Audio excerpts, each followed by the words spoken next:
Hello everyone, I'm here in London in the PvP days, and I just met Jane and Diane, and we thought we could make this recording.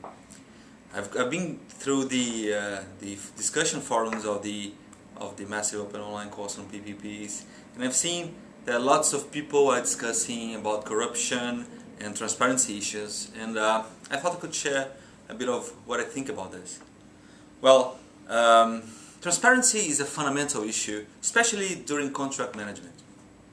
Naturally, it avoids corruption, it fights corruption. It's probably the best way to avoid corrupt behavior, both by the government and the private sector. Because if everybody knows everything, it just gets harder to be corrupt. But I think transparency goes beyond that. Transparency actually helps to enforce the interests of service users during contract management. That is, if people know what is being decided and what kinds of decisions are being made, people, and I mean service users, are empowered to push for their rights and for the service levels that are determined in the contract.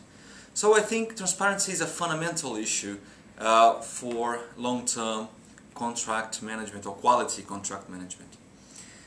The question is how? I've been working for government for, well, I did work for government for 10 years, and transparency has always been a main concern for ourselves.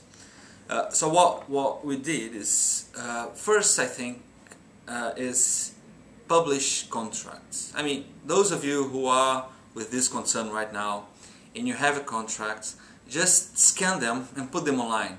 That costs almost nothing, just a couple of hours of your time. Just do it. That has a first positive impact of letting people know what is happening. Not only contracts, I would say, but all the documents related to contract management in the daily basis. That is the first stage you should think of if you are really concerned about transparency.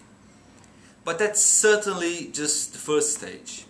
If you want to move ahead, the next thing you should do, and that's what we did, is trying to make this information more readily available or easily available by different audiences. That means scanned contracts are not searchable, so you do need to have a PDF machine readable version of them. That's a little bit more complicated to do, but still very doesn't really consume much resources to do. That's the second stage, create machine readable versions.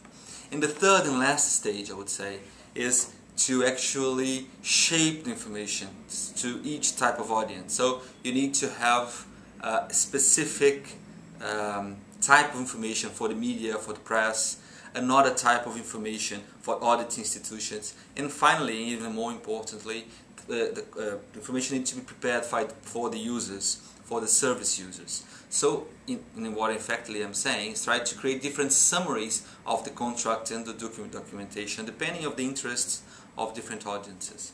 So I think these three stages is really the way to go. Just publish everything you have.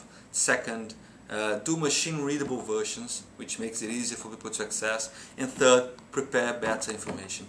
If you do this, the good and the positive effects of transparency, not only on fighting corruption, but on protecting the interests of users, will certainly be felt, and your PvP program will be on the right way to deliver value for money for users.